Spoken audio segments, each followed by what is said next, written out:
What's up, everybody? Welcome back to the Basement Show. Happy Saturday. Hope everybody's having a good weekend. Thanks for tuning in. Sorry we couldn't get a show to you on Thursday. I had a really tough week at work.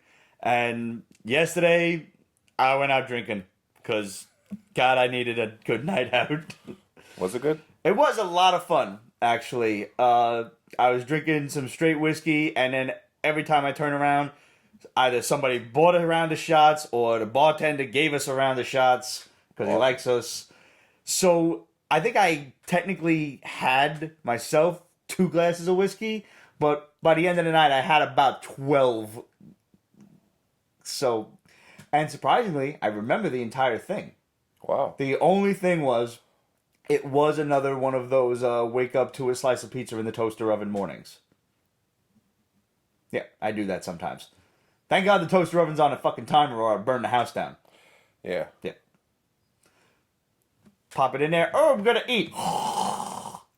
Woke up like 10 o'clock this morning, realized I was late for my haircut, but the barber was still there, obviously. Mm-hmm. Thank God, too. Felt like a damn werewolf. Did you eat the pizza? Of course I ate the pizza. Okay. You can't waste the pizza. No, I agree. That's yeah, I had to ask. I may regret it later, but I had to eat the pizza. Oh, man. So, thanks for tuning in, everybody. Let's get this show on the road. We got 3 weeks worth of comics to review. We did go through the stuff from November 20th, but we managed to pick up some books that we found a little late. The comic shop was sold out of them, so we're going to review them for you today. And we got some giveaways to do. We got some giveaways to remind you about, and we got some new ones to start up with. And we're going to talk about Black Friday sales. And Cyber Monday sales.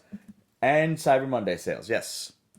By the way, just to let everybody know, like I said, I had a real busy week at work. So this is going to be pretty much a Ramon show telling me all about the comics he's read.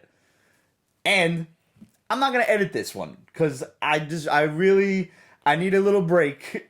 So I'm just going to pop this one up on YouTube as is. It's just you and me.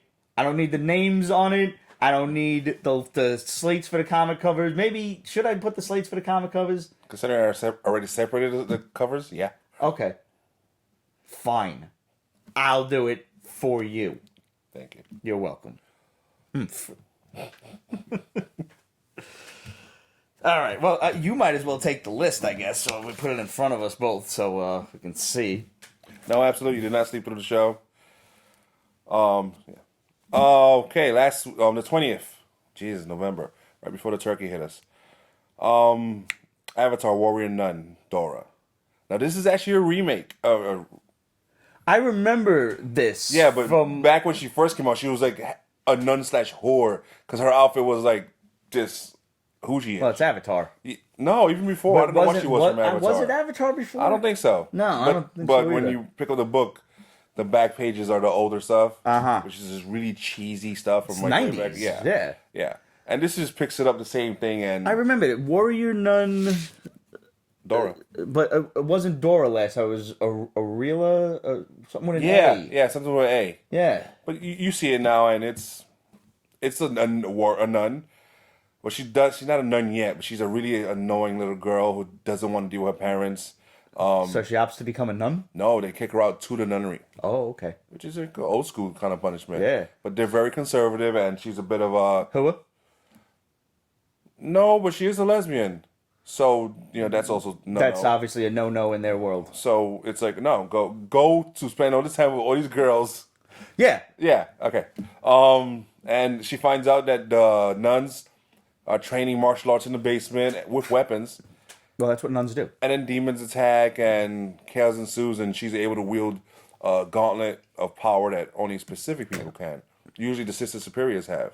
So the fact that she can when she's not even a full nun yet is interesting. And that's where number 1 left off. That actually sounds really cool. It does. It's Avatar does really good stuff that's crazy violent. Maybe nudity. They save the nudity for their other label, imprint. I forget what it's called. Boundless, is that them?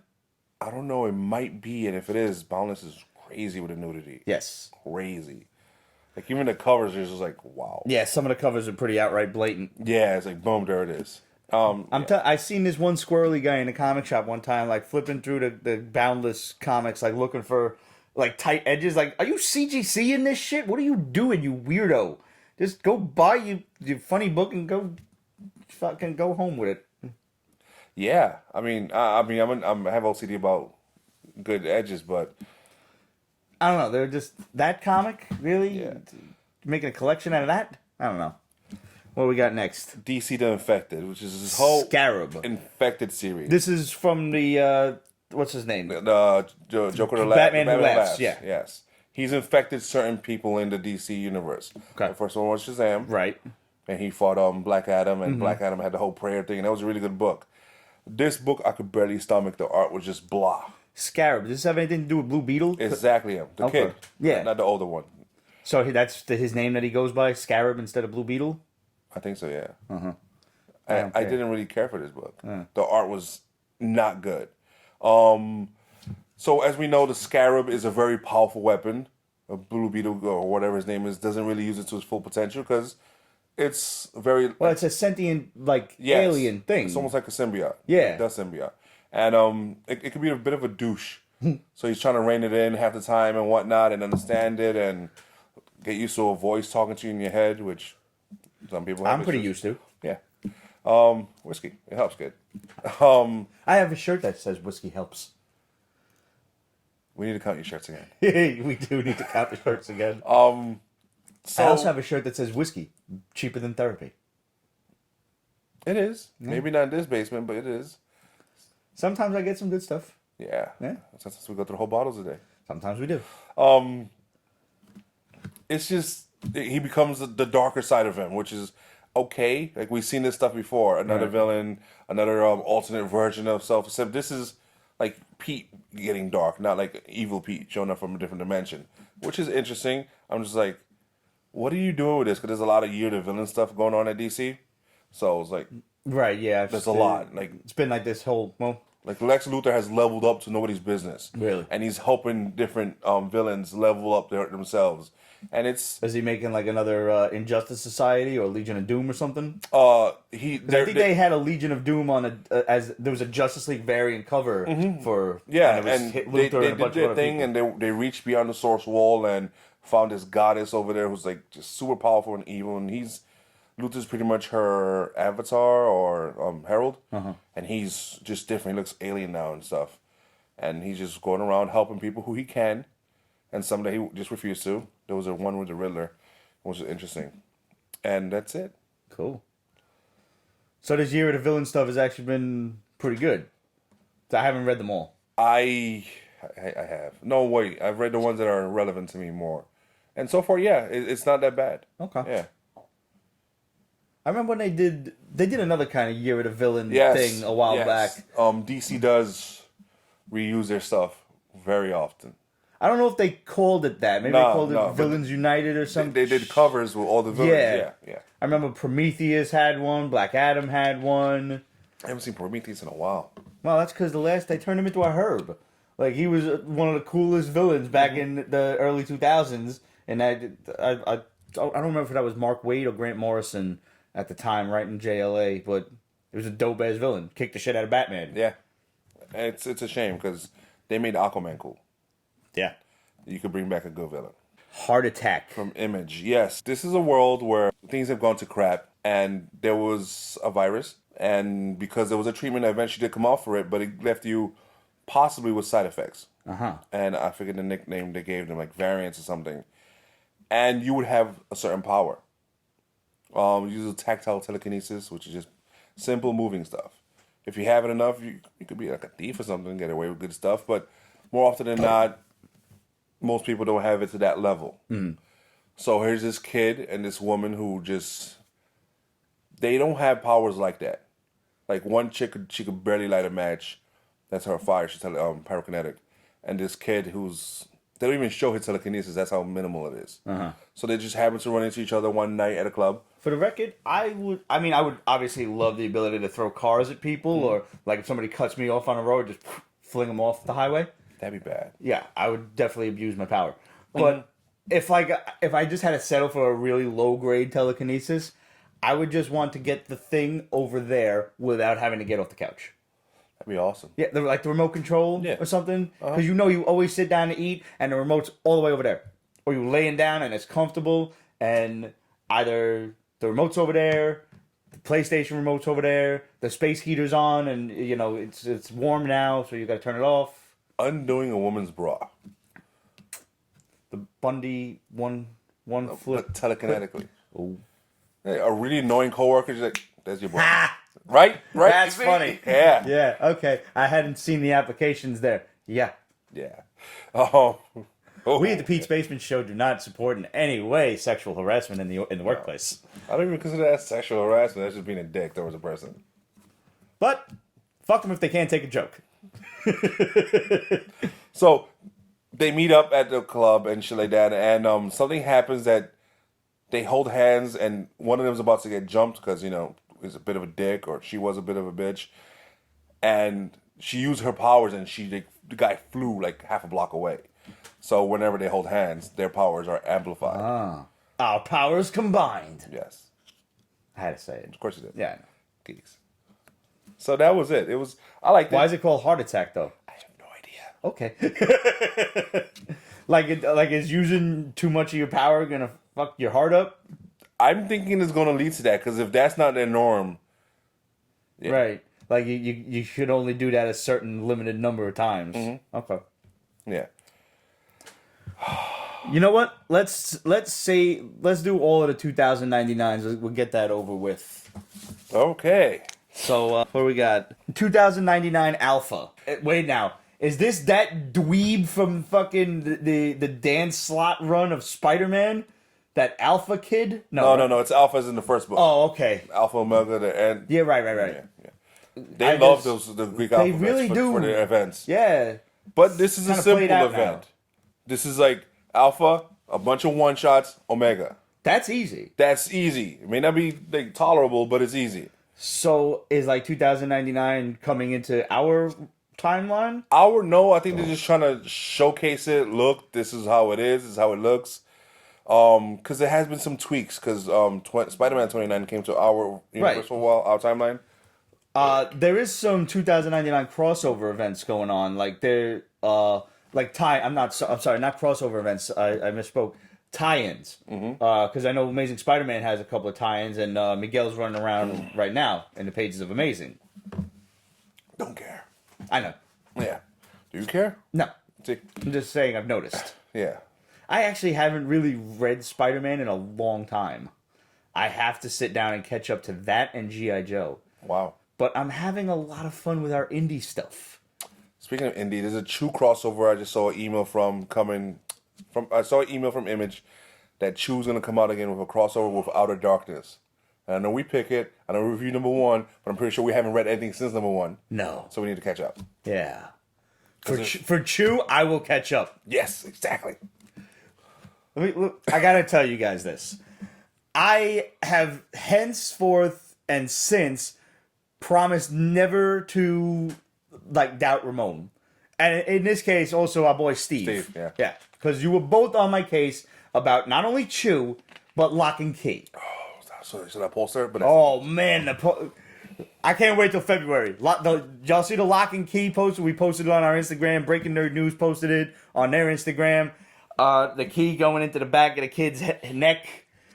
If you haven't read Locke Key, I can't stress this enough. Ramon and Steve were on my case for literally 4 years before I finally picked this up. And I don't know what finally spurred me to pick this book up. Maybe we busted your chops. You've just annoyed the shit out of me so much. And I'm like, fine, I'll read it. Long story short, this was the only comic book in my entire reading career that I have ever put down. The last book, I bought the graphic novels, it was 6. Mm-hmm. I bought the hardcovers too. Gorgeous too. So nice. Oh. Put down the last one and immediately picked up the first book and started reading it again. Within the span of 20 seconds, I picked up the first one again because I wanted to see what hints did they drop that I missed the first time around? Because I know they said mad shit that I'm like, I don't understand what that means. But later on, you start to understand. So I really, God, it's such a great... it might be my favorite series of all time. Yeah. The art is gorgeous too. Yeah. So it's an incredible story with phenomenal freaking art. And there has since been a couple of one-shots here and there. We only reviewed one a while back, maybe a couple weeks ago. Even the one-shots are pretty good, too. And they tell different tales of Key House, basically. Get yourself Locke Key. It's one of the PB top picks. I promise you, you will love it every moment of it. You shop a lot. I'm surprised you haven't gotten the keys. I keep looking for the keys. The problem is, if I get one, you gotta get them all. I'm going to get one of them all. And the only dude who had all of them wanted a ridiculous-ass $2,000 for them. Stupid. So, I could settle for probably the Alpha and Omega key. Uh-huh. But I would want the head key. You need them all. Yeah. Yeah. So that's the only reason that I haven't. But I do look. $2,000? Yeah, stupid. Because he's probably the only guy with the whole collection up for sale. Ridiculous. Because they were all like convention exclusives. Yeah, they were. They did, yeah. And motherfuckers love to milk the eBay money for convention exclusive stuff. Thank God that there was enough Funko Pops this year at NYCC that I was able to get the ones that I wanted for basically $25. Actually, I got the Edgar Allan Poe one, the Iron Man one with the gauntlet, and the Stan Lee one, and that's all I wanted. Yeah. And it was nothing from SDCC that I wanted. Fancy. I figured I was going to pay out the nose for that, but I wound up not.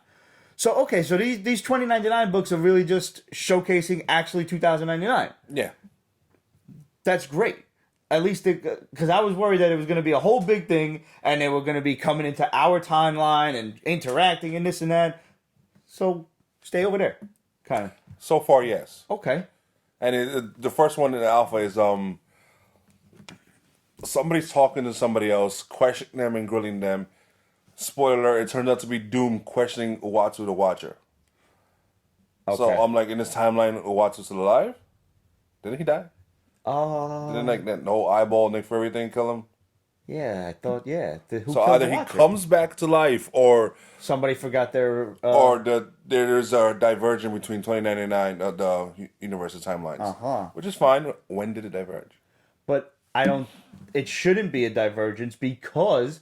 a little bit of 2099 90s trivia for you. The only character to actually still be the same character in 2099 is Doom. He went into the future. Everybody else was, Miguel O'Hara was Spider-Man 2099, who was potentially the only Hispanic Irishman ever. And Punisher 2099. There was, however many. Ravage was one of the originals. That was a Stan Lee creation. Really? But Doom 2099 was Doom, who got on his little fucking time floor panel and went to the future. And had the dope-ass chrome and blue armor. That armor is like one of the few times that the original got better. Yeah. Because he looks so badass. Yes, he does. I searched for that book. I got a little bit of a soft spot for the shiny-ass chromium covers of the 90s. I really do. Yeah. So I thought they were cheesy as fuck then, but now I'm like, makes me nostalgic, I keep looking for that, like a nice CGC 9.8 and maybe like 6 series, just to have it in the nice plastic and everything. Have you seen any? No. Unfortunately, no. Wow. That annoys me. Yeah.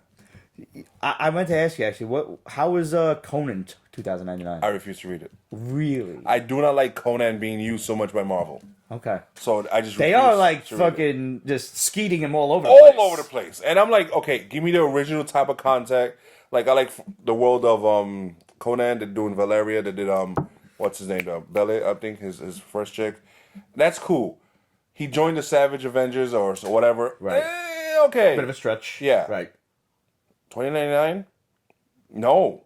Conan's a barbarian. No tech. No techie. So I refuse to read it. Okay. I just mention it because that's one of the things that happened. Same thing with Ghost Rider. I kind of had up to here with Ghost Rider because ever since Punisher became him, which I thought was brilliant.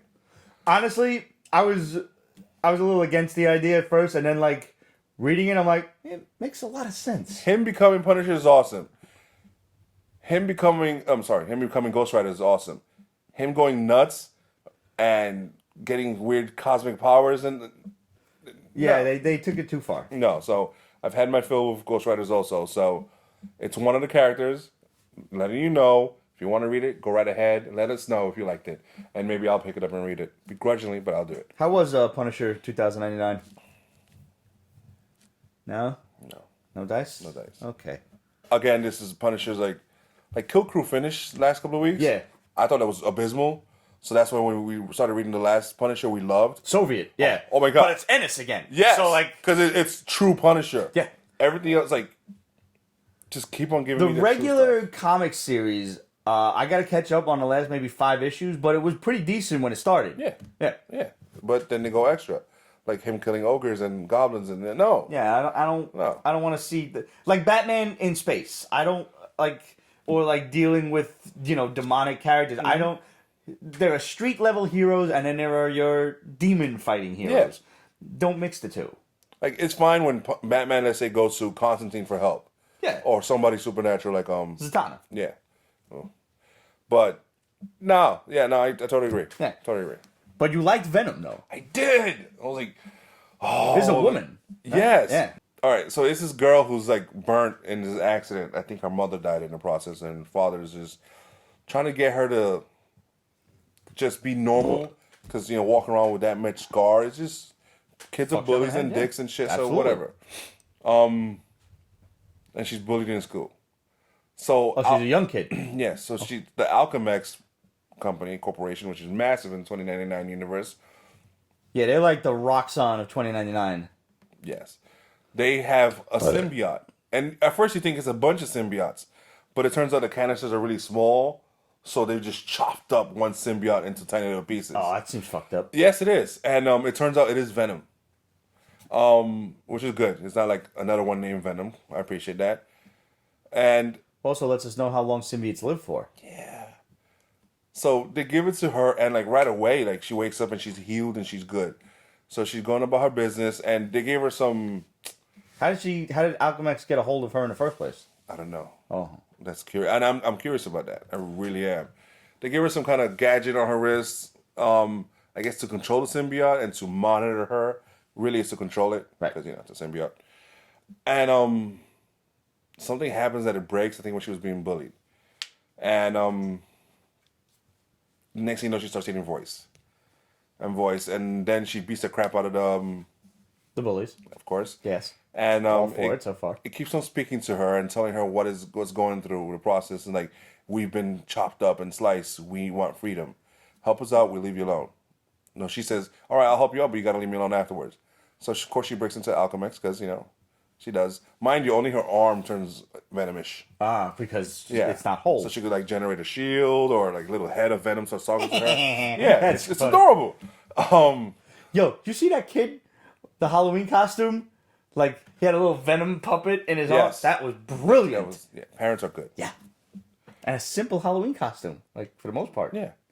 So she breaks into Alchemex, and they break out all the other ones, and they get the scientists to delete all the information on Venom. And she's there arguing with Venom about killing people and doing this and that. Because Venom chopped up the scientist. I mean, hey, yeah. Why not? And she's like, no, we can't be doing this. Like, maybe kill certain villains. But that's it. And she kind of agreed. They agreed to also do some fun. She went after the villains, after her bullies. And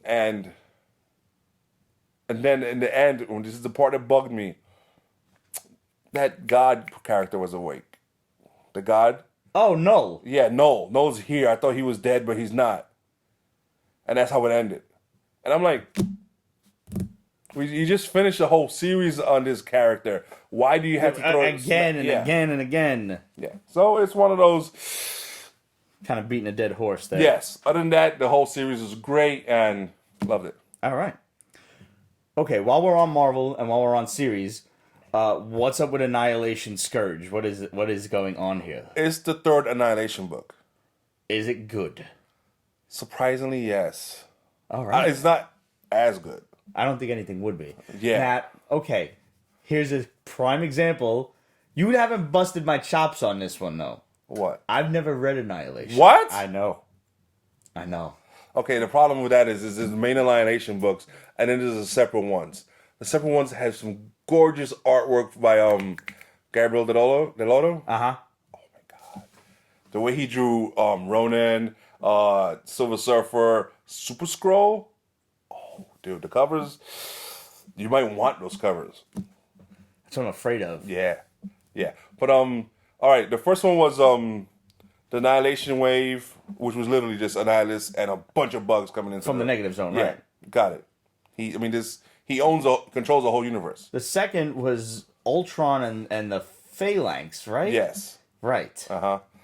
And the third is the Cancerverse. Okay. I'll bite with that. Yeah, I was With really. the Revengers. They're back. Wait. Who are these guys? They're the evil versions of superheroes, like an evil Cap and an evil Thor, but from the Cancerverse. I didn't know that anything existed within the Cancerverse. Oh, yeah. I don't remember that. Yeah. Oh. I thought everything was dead there. No, actually, technically everything's alive because the cancer took it all. And you can't, right? Yeah. Right. Now, we first saw the Cancerverse at the end of what series when I think it was Star-Lord and Thanos were like stuck there. Yes, they went over there and Quill came back and rescued him, but he was infected.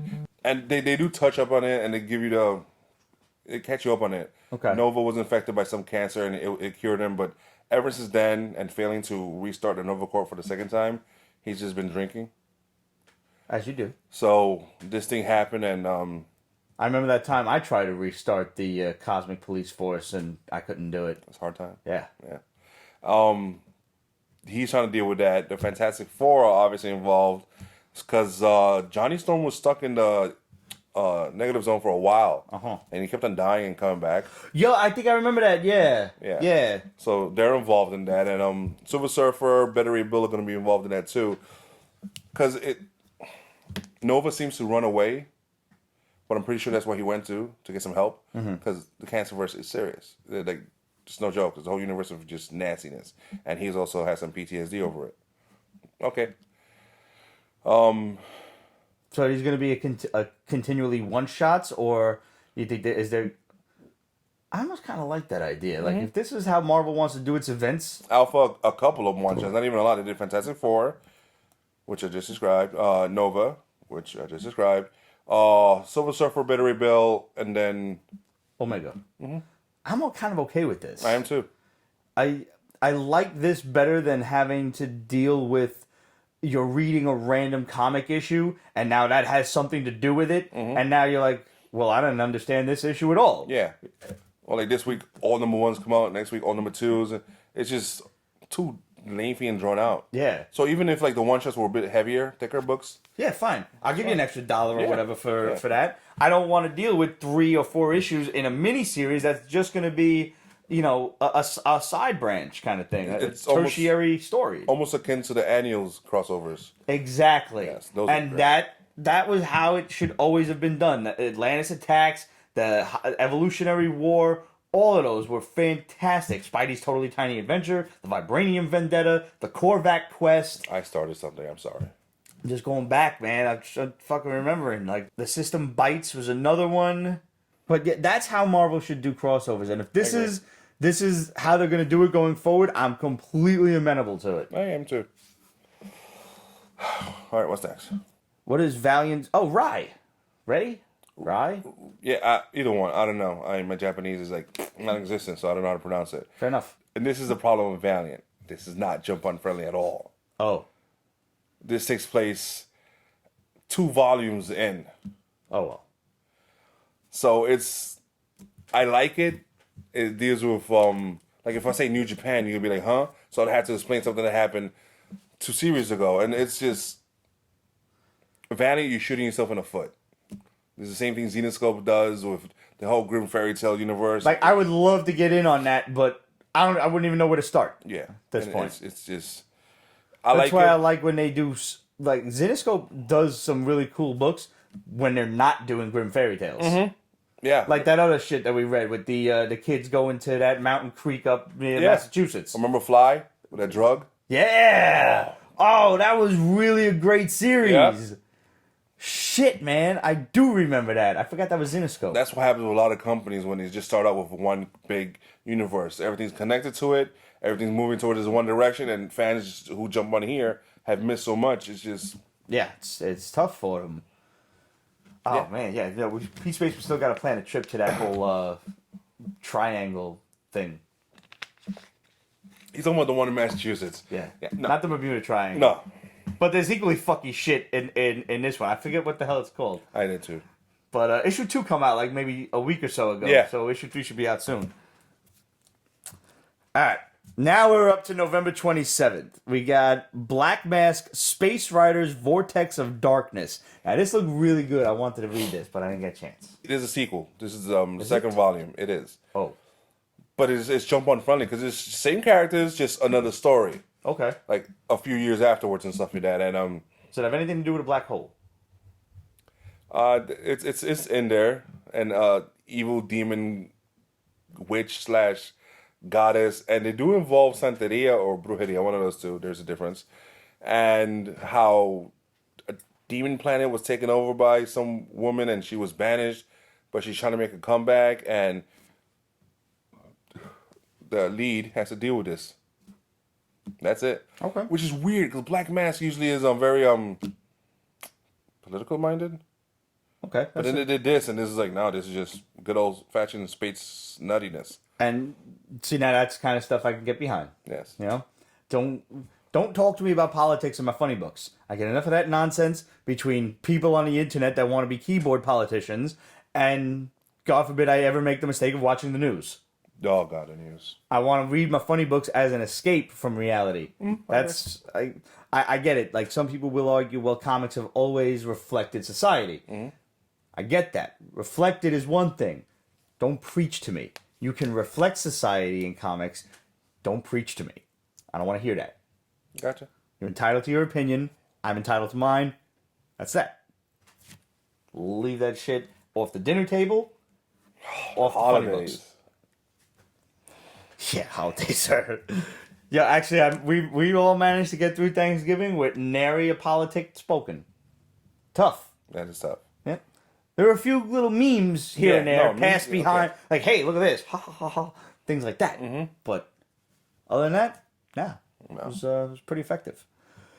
Okay, I'm upset I didn't get a chance to read this because you know I'm loving this series, Tales of the Dark Multiverse. This is Infinite Crisis. We all know what Infinite Crisis was. Do you remember? Yeah, no, I remember. I was making that noise because I do remember.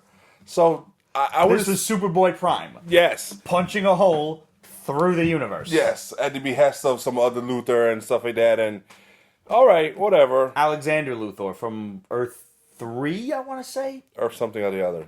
But what's this? Yeah, Multiverse, and that was back. Yeah, that was. But yeah, we don't need to rehash Infinite Crisis. Good. I was about to hurt myself. So, I actually saw the hamster trip and the wheel start spinning with him around. Do you remember in that series that Ted Cord, the Blue Beetle, got killed? Got his neck snapped by Wonder Woman. No, that's Maxwell Lord. Maxwell Lord. Yeah. The name's rhymed, man. I know, it's horrible. Yes, I do. And that's actually when Scarab showed up right after. In this universe, Ted Cord lives. Uh-huh. He kills Maxwell Lord. Uh-huh. And he takes over OMAC. And that fucks up things.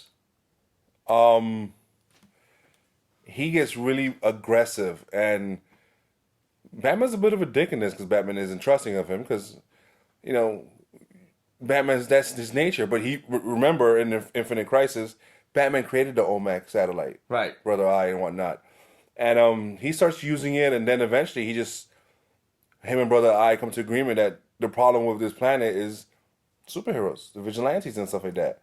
So he starts going after them and cleaning up cities and all this other stuff and just getting aggressive. And at the end of it all, he releases like Brother Eye to everybody, and he himself becomes one. So in some behind the Dark Universe, there is one multiverse where on Earth there is a super Blue Beetle OMAC. and he's pretty badass. Yeah, because I mean, Ted Kord was pretty smart. He was a halfway decent detective, and he meant well as a hero. But he really never succeeded like Batman did or any of the others. Oh, that was just a case of popularity. Yeah. Okay. Do you think that we'll see any of these characters spill into our regular Hell DC yeah. universe? Hell to the yeah. Like the Batman from the evil, basically Batman from fucking the Nightfall, Superwoman Lois Lane, and now this guy. Yes, but I don't see them like you would think. Okay, at some point, all these different people are going to team up. Well, they are from technically different universes within the Dark Multiverse. But I don't think they team up. Or like Sinestro. Poor Sinestro trying to, punch his way out of a fucking universe there. I could see somebody like using the character, some omnipotent power, using all these evil villains, or something happens after a cataclysmic event, because DC does those, releasing them, and they're dealing with their counterparts in our universe. But definitely, you don't introduce these characters and just let them go. Right. So we got a new Crow book, Hark the Herald. It's a quick one shot. Yeah, these assassins, murderers, hitmen get together for the holiday, specifically around Christmas, to just wind down and be normal and natural, and not on edge because that lifestyle. Right. A father and daughter are out chilling hunting, and the father says something to one of the hitmen because he's being a bit of a drunken ditz. He took it very personal. Hitmen tend to be. Needless to know, needless to say, he kills them both. She comes back. And she hunts them all down. Cool. Yes, it is. It is pretty cool. It's a one shot too. It's just boom. There's no long drawn out. She looks really impressive. I'm now looking at the writers, written by Tim Seeley. Tim Seeley's usually pretty good. Yeah. I think the only thing I didn't read of his was his run on Nightwing, which I've heard was good, but I don't really read Nightwing. Me neither. So I think I tried. But anytime he's ever picked up like Masters of the Universe or something, I'm always all for it. Yeah. All right.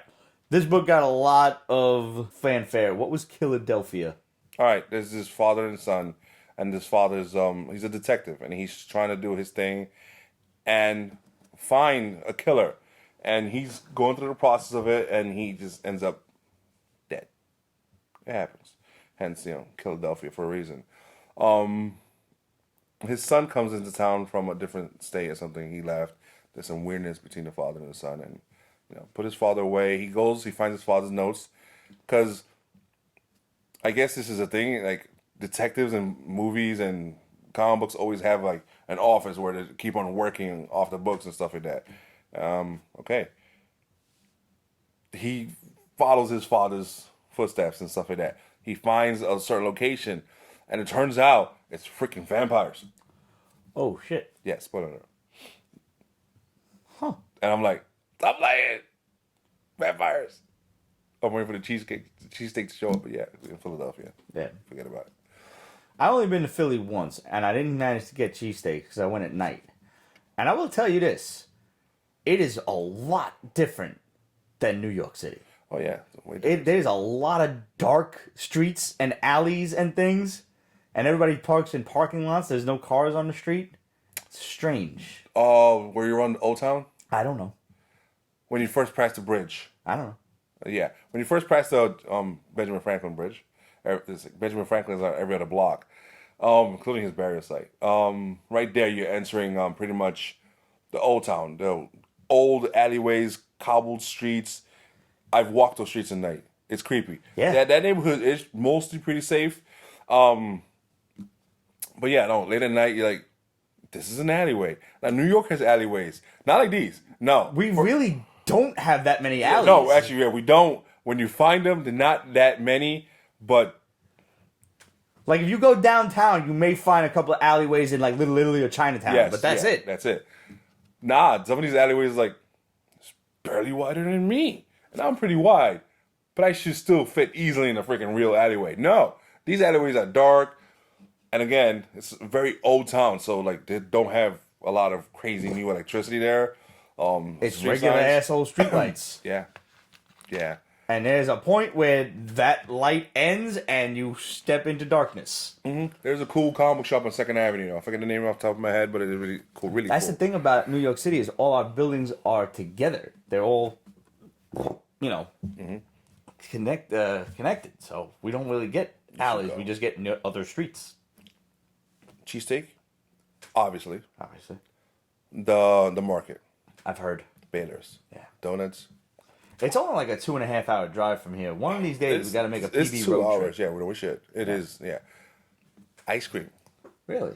They have a place called the Franklin Fountain. It's an old school soda shop type of vibe. You know, like really old school. They even have like old school fans with the wiring connecting them all to the rotate. Oh my God, their ice cream is bananas. And you know me, I'm lactose intolerant. I will pop like 10 pills before I go. Just there. go. Just go. Yeah. Enjoy yourself. Yeah. It's that good. You ever been to Eddie's Sweet Shop up in Queens? No. Oh, that's like that. Fun fact: a block away from the ice cream shop is a sex shop. All right. Yeah, because I mean, you can mix the two. yeah, Ice whipped cream cream and sex. whips. Yeah, Yeah, that absolutely. happens. So yes, that was Killadelphia. Very interesting. Yeah. Before we get to this week's books, Okay. since we was on, November and whatnot, let's talk Black Friday for a second. Yeah. I went to Royal Collectibles on Saturday, was Small Business Saturday, and I spent my heart out. They had 25% off Funko Pops. Wow. Yeah. So I'd rather enjoy. Before that, though, I did get my Jason Voorhees Toonie Terrors. It is toony, but still creepy. Yeah. Like that mask. It's like very. Did you ever see that Scooby Doo kind of? An artist drew it. I don't know who it was. Who made a Scooby Doo, like Scooby Doo versus Jason, and he was all big and clunky looking, like Scooby, like how it would look if he was on Scooby Doo. I'm definitely opening that because there's really no flair about the packaging. So it's cute that that's the book of background for it. yeah, Yeah. you get to cut it out and whatnot. So just to go over the Funko Pops real quick, I picked up Albert Einstein. I got Iceman, and so now I'm really just hoping that they make a Firestar. Of course. Oh, this is a nice Iceman too. Ain't it? It's got some weight to it too. Yeah. If there was ever a Funko Pop of me, it's Fat Thor with holding a slice of pizza. Yeah. This is just brilliant. And I got some Spider-Man stuff. I got Kraven the Hunter. Didn't know they made him. Spider-Man, when he discovered that the symbiote was alive and put the paper bag over his head. Do you have the first appearance of Craven? Yeah. I can put a pop next to it? No. Okay. No, it's not on display. It's just in the box. Got the Lizard. And the Sandman. Oh, that's cute. Yeah, so you got a little, mace hand there going for it. Yeah, so I had a lot of fun on that. And I also managed to order a bunch of nonsense on Cyber Monday. Of course you did. Yep. Big Bad Toy Store had a crazy sale, like 40% off of certain Transformers masterpieces. So I bought a Shockwave and Bumblebee. Nice. Yeah. I'm still waiting on Soundwave. I will find a good price for. I really would like to get Soundwave and all of the tape core, as they're affectionately called. Yeah. Because you got to get them all. Yeah, you do. You can't just have Laserbeak. You need Ravage and Rumble at the very least. And then those other guys who are like Yeah, he had a couple color of changes. Yeah. humanoid characters. Yeah. Yeah. Yeah. Frenzy, I think, was one of them. I don't remember who the others are. But big shout out to World Collectibles. Had a great sale. There's great people over there. I also managed to pick up one Christmas present for somebody, which I obviously can't say just in case they're watching. So, yeah. Jason Gopi says hi. And What's he's up, Jason? Jealous of your haircut. Thank you. It's Sal Barber, man. He did a good job. And he waited for me, so that's nice. People don't understand. Like, one of my friends was like, you could just go to somebody else that cuts hair. I was like, no. You don't do that. First of all, I've been going to Sal since I'm like 16 years old. Mm-hmm. So, with the barber-customer relationship is a very important one. It is. Going to someone else is like cheating on your girlfriend. Oh, it is. It's fucked up. The last time I let somebody else cut my hair was my friend's little sister was like trying to do beauty school. And she did a good job. I can't front. She did a really good job. But when I went to see Sal the next time, I heard it had been 4 or 5 months, you know, because I had a haircut in between there. I apologized to him. Not that I had to, It's a guy thing. but, you know, proper respect. I was like, listen, Sal, you know, she was a kid. You're trying to go, you know, doing beauty school and whatnot. He's like, it's a fine. He's a heavy Italian accent. Wow. Yeah. That's awesome. Oh, yeah, he's great. That's awesome. And he's a DJ and he fucking sings. I was at a restaurant one time and I see somebody like playing the piano and singing Italian songs and I'm like, fucking Sal? My barber. Why don't you have this recorded? Phones didn't have the ability then. Damn. I know. So let's talk contests before we continue. Let's pop this stuff right in the middle. Now, we got a new contest. We're going to do a George R.R. Martin signed Starport.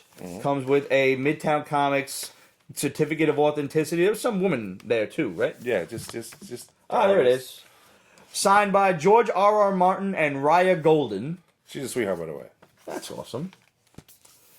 Now this one, we don't have a trivia contest for this yet, so stay tuned for our Instagram this week. We're going to post that up with the question.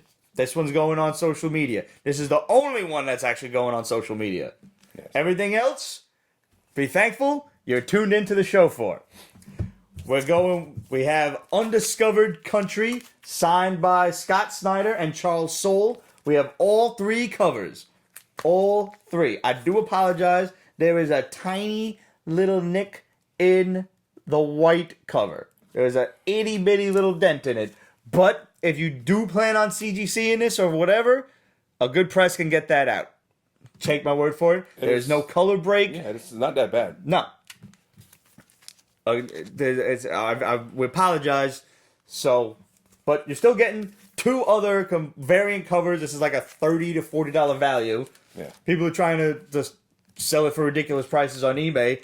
You can win it right now. Not right now. You can win it on the 19th. Right here on the Pete's Basement Show. We're going to take all of our contests, all of the names of all of the people who enter the contest. We're going to draw them all out of a hat, separate hats, just to not get confusing. You know, keeping it simple. Yeah. And all you guys are going to basically win holiday presents, Christmas presents, Hanukkah presents, whatever, Kwanzaa presents. I don't know if they do presents for Kwanzaa. I'm not familiar with the holiday, but I'm amenable to learning about it. That's fine. Anyway, holiday presents on the Pete's Basement Show because we're giving all kinds of stuff away. If you want to win Undiscovered Country, we have one simple trivia question for you. According to Scott Snyder, what jump-started his love of storytelling? Simple as that. According to Scott Snyder, what jump-started his love of storytelling? Send your answers to questions@petesbasement.com. Title that Scott Snyder, Undiscovered Country, whatever. I'll figure it out. Just title it something relevant, please. Don't title it Fuck You, Pete. I might not read that one right away. Then again, I might be like, who the fuck is this? Oh, you got the right answer.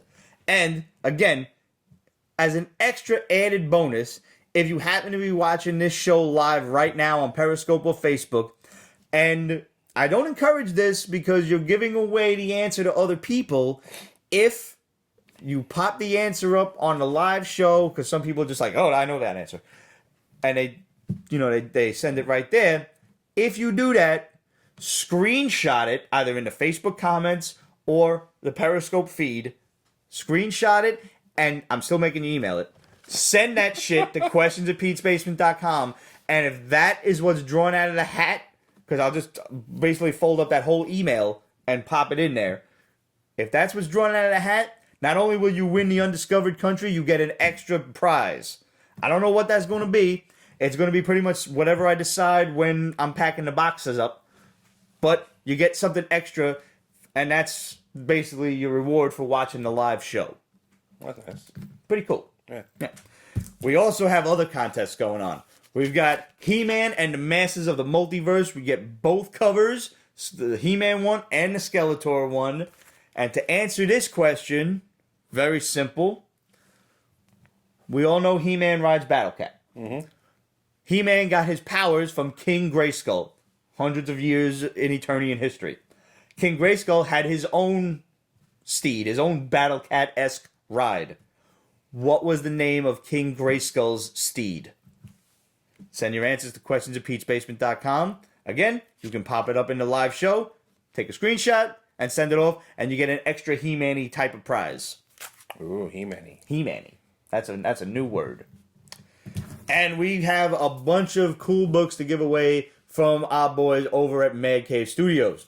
We have RV9 about an assassin woman going up against her old guild. That's pretty awesome. Now, this one, we didn't have an assassin-y type of question, so assassin-y, that works too, right? Now, you can add Y on the end, and it just becomes a descriptive term to any word. I'm going to try that as going forward. Booby. Booby. As opposed to, because, booby would be B-O-O-B-I-E, but booby-esque would be B-O-O-B-Y. Yeah, works. Totally. See, Ramon's got the idea. If you want to win this one, we need you to go back to the time that Steve and Roger pulled an assassination of our own. We had to win back the basement from a crazy, deranged Puerto Rican. There was time that the Puerto Ricans ousted the Italians from Pete's basement and took over during the Ramon's basement saga. How did Pete, Steve, and Roger defeat the evil Tish during the Ramon's basement saga? You got to go and watch that. You can search this very easily. Search Ramon's Basement on either YouTube or peachbasement.com. Watch it. Send your answer into questions@peachbasement.com. It's going to be difficult to comment this on a live show because you have to do other stuff. We have a NYCC exclusive cover to Woven Heart issue 1. Signed by Mark London. Now, to win this one, we got a cool trivia question, little vampire hunting action. Castlevania, one of my favorite games of all time. What is the Japanese name for the Castlevania series? Simple as that.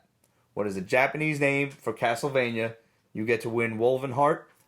And just as an added bonus, since it came out this week, we're going to throw in issue 2. Good. This is a good read.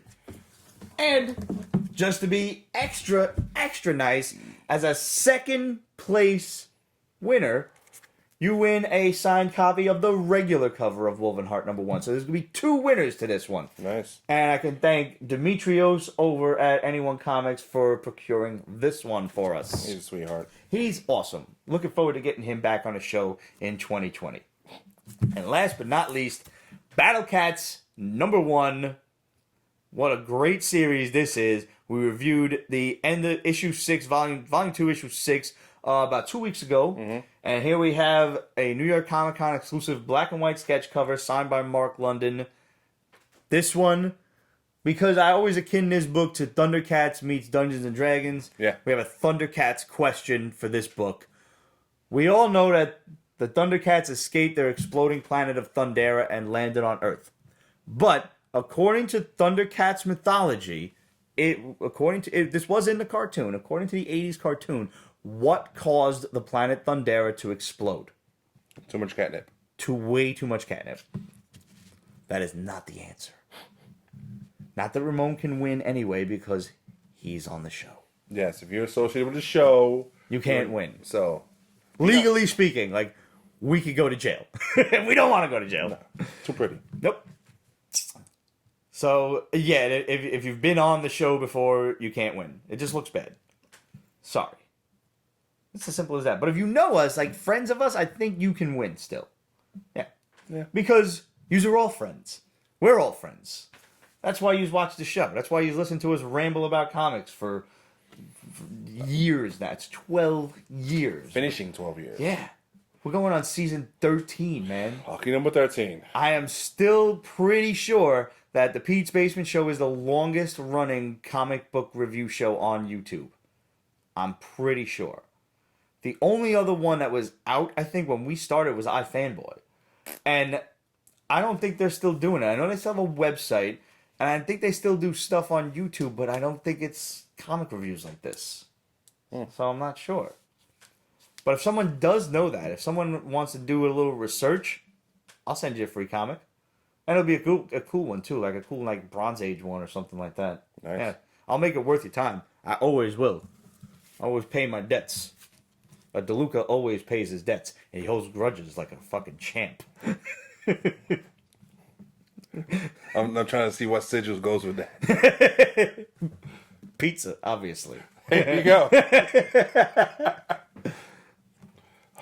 That's something I gotta ask Liz for something like that. Yes, I need a DeLuca sigil, like a Game of Thrones style sigil. It's bad. Tits, comics, and pizza. That's it. That's it. Yeah. Yeah. Perhaps it could be an open book with tits and pizza. I don't know. Whatever. I would leave it up to her artistry decision making. And if you guys want a really awesome glass from our girl Lee's art, hit her up on Instagram. Tell her the Basement Boys sent you. She'll paint anything onto a glass for you. Mm-hmm. She's super talented and super awesome like that. And she just keeps getting better and better. Mm-hmm. Mm-hmm. I really do need to hit her up for like an 80s theme. You do. Like drinking glasses. Yeah. Like the logos, Masters of the Universe, the Cobra sigil. Mm-hmm. Definitely the Cobra one. Definitely. Jesus. Yep. It's going to be bad. Yeah, it is. All right. First of all, I only had the one Scott Snyder trivia question written down, so I'm really impressed that I remembered all of those. So am I.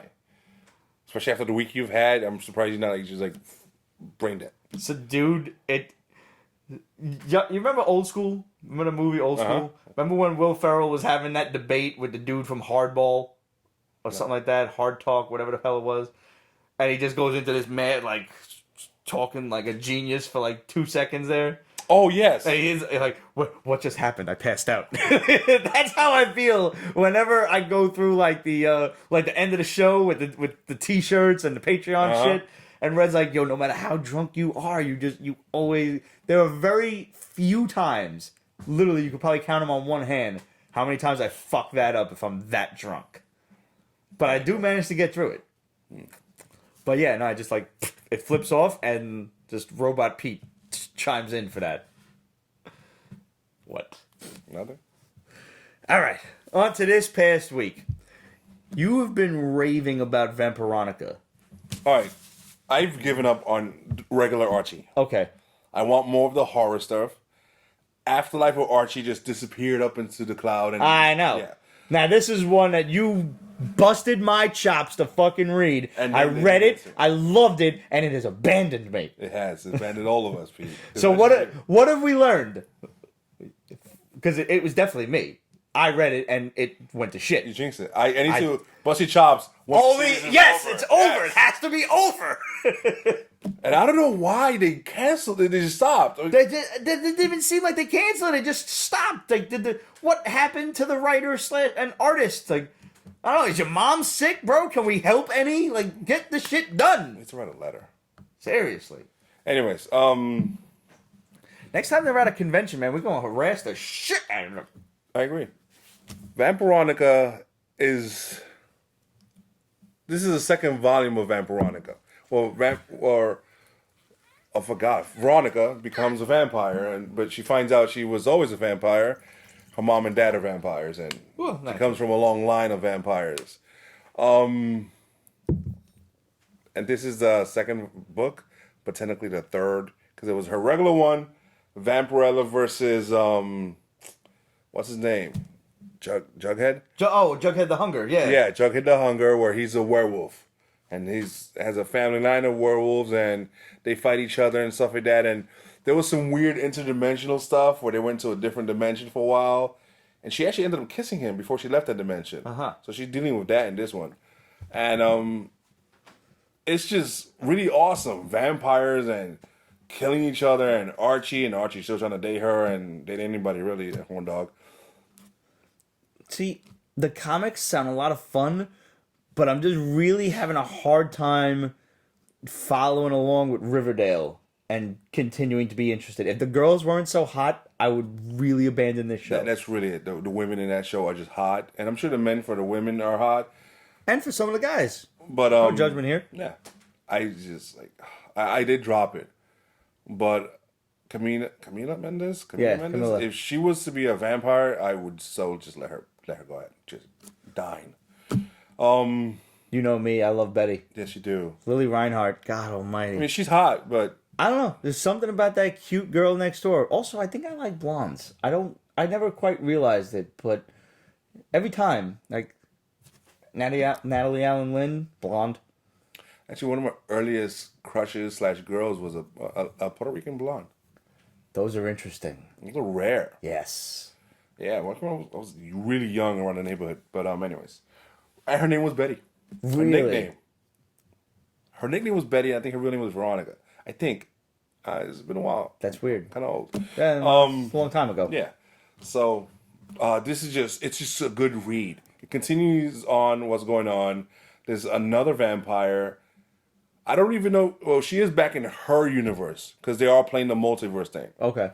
And a multiverse of Archies. It's funny. It's hilarious. So, between this and Archie versus Predator, which is also part of the multiverse thing, I'm loving it. Now, this is a sequel to Archie versus Predator because the last time he killed everybody. Mm-hmm. That was a funny book. It was a funny ass book. Yes, it was. My girl, Alex the Cappy. Mm-hmm. Yeah, she can't do I no mean, wrong. she's a wild girl. Oh my god, She is super fun to talk to. I usually avoid the whole Peace Basement bar things we do every month. If she was there, I'd have to make effort to go. I would. We'll have to make sure we invite her to the next one just to get you out. Yes. I'm with that. All right, so what's up with Boom Studios, Mighty Morphin Power Rangers, Ninja Turtles crossover? Now, the only reason I had this on my list is because it wasn't on my list. Right. Of course I read it. No, this one was on mine, I admit. Now, I don't follow the Power Rangers comic. Mm-hmm, there was the one part where, speaking of interdimensional stuff, they brought in Lord Draken, who was like an evil Tommy from another multiverse. Mm-hmm. Now, I think that's cool, because, again, evil clones, I think they're cool. Anti-Eternia He-Man, Nemesis Prime, I'm all for it. Now, the reason, though, that I had this on my list was because the crossovers with Ninja Turtles are quite often relevant.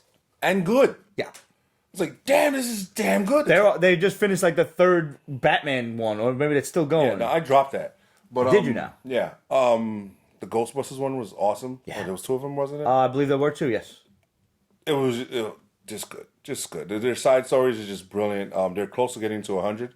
They're one issue away. Yeah, it's coming soon. Yeah, so. That's going to be a struggle to catch up on. I'm not, but it did release what they've been up to since. Okay. But, that's helpful. Yeah, it is. This is, first it shows their universe, or what I believe was their universe. Maybe they share the same universe. I don't know. I don't think so. But anyways, they show the gang at something Grove? Angel Grove. Angel Grove, yeah. It's been a while. And they show the turtles fighting the Foot on some roof, because that's what they do. Yep.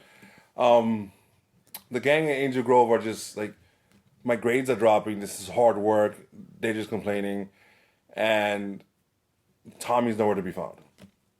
The turtles are just there, cracking jokes, and usually at Raph's expense. Except there's one foot soldier, I wouldn't say owned his ass, but actually got a hit in and evaded Raph a few times. Mm-hmm. It turns out it was Tommy. Oh. Tommy's in this universe working for the Foot. Oh, shit. Yes. And, all right, so that was the first time. So they start looking for him, and because he managed to save the Foot that one time, Tommy, he gets a special mission to complete something by himself. And Karai? Yeah. Shredder's daughter. Yeah, is watching him before he gets a promotion or something.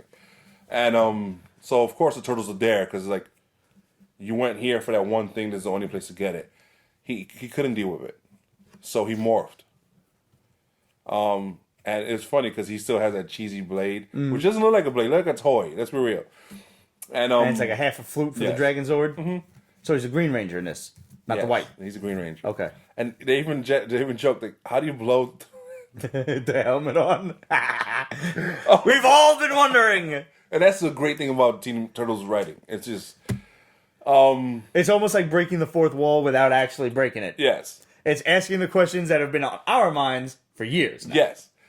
So, because he morphed, they were able to track him, and the other Power Rangers show up and then fight the Turtles. Oh, Okay. And there's some fighting. But we still haven't established if it's a different universe or not. Yeah. So I think they ported it in from a different universe. Maybe Zordon has that kind of power or not. I don't know. It turns all along that Shredder knew he was a Power Ranger. He was just waiting to see something happen, and now that it has... So Shredder's actually in this. Yeah. Because in the regular Ninja Turtles comics, like, Shredder's technically in hell. Yes, that just ended. Yeah, it just ended. So he's going to come back. So I guess he is back now. Not fully yet. Kind of, sort of. I'm not up on it. I haven't finished the series. Yeah. And I did, however, get the really ridiculously awesome Gabriel Delotto variant cover. Where is it at? Oh, it's upstairs. You bastard. I'll show you that. I said Gabriel Delotto doing Shredder? Yeah. Fuck yes.